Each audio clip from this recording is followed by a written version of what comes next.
Greg, let's start with you. You have discovered a 3-ball, and I know you were texting me earlier. You were scouring Caesars Sportsbook. That's where you go to find all these best bets. You looked through the matchups. You looked through top 10s. You looked through top 20s, and you came to the conclusion of this 3-ball. Yes.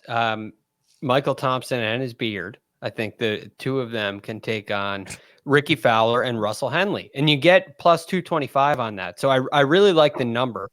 I have a lot of questions about Ricky, although I do think he is going to have a really nice week. But with Russell Henley, I don't like his course history here at all. And I believe his finish last week made this a little, probably made the odds a little sweeter for Michael Thompson. And Michael Thompson also playing last week quite well. I think this is another one of those courses that really fits his game. And I think he's very underrated here. I think he's very underrated. He also, so last week it was a tied 5th finish, and he's a great putter, which I think is great. Distance isn't necessarily a prerequisite, which is a challenge for him. So I think this is going to be a great week for him, and I don't think it's going to be a great week for Henley. Fowler, the one worry I have with Fowler is the stadium course seems to give him a hard time. He's got to play 2 rounds there. So I like Thompson over Fowler and Henley. If that cashes, KP, it'll be worth 2.25 times your money, plus 225. Michael Thompson over Ricky Fowler and Russ Henley. Were you going to jump in there? I almost went with Henley. I almost picked this, and I almost went with Henley over Fowler and Thompson. I would have taken Fowler over Thompson and Henley, so we've got a real triple play here. Yeah,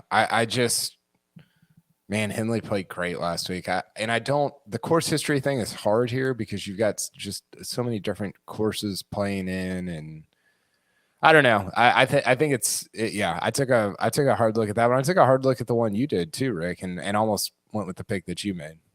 Okay, let's go to that one. Mine's Patrick Cantlay plus 130 over Jon Rahm minus 162. And KP, listen, let me be clear. This is not a play against Jon Rahm. It's a play against the number. Minus 162 is a massive number in these. That's essentially asking Rahm to win it like 62% of the time. And I'm not sure there's anybody in the moment that beats Patrick Cantlay 62% of the time. Cantlay's very clearly the second best player on tour or in the last year. So I don't disagree. But the problem, because I remember I went back and looked this up. They played in the same tournament. I think it was 17 times last year. Mm-hmm.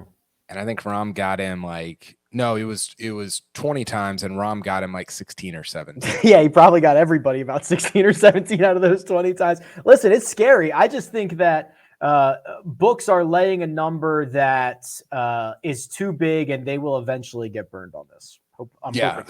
The number for Cantlay is he's the number 4 player in the world. Yeah, and he plays great here. And he shot a 61 in the final round here, and he finished 4th at the Tournament of Champions. So I totally agree. Like the play on the actual number is good.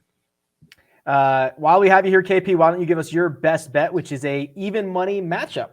Yep. Matthew Wolff over Abe Answer. I think that Answer's not playing that great right now. I thought he'd bounce back at the Sony. He was okay. Wolff ended the year great. And you always get a little concerned over the first appearance of a new year for somebody.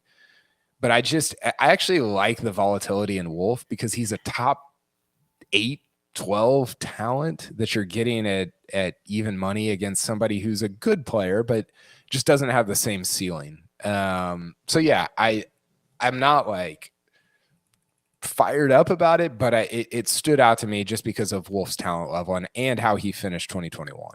I will save my Matthew Wolff take for a second because he's coming up later for me. Producer Jacob is now currently dropping sports line codes in the chat because we crossed over our threshold. So thank you very much. And Mark, your best bet is your nationality pick, correct?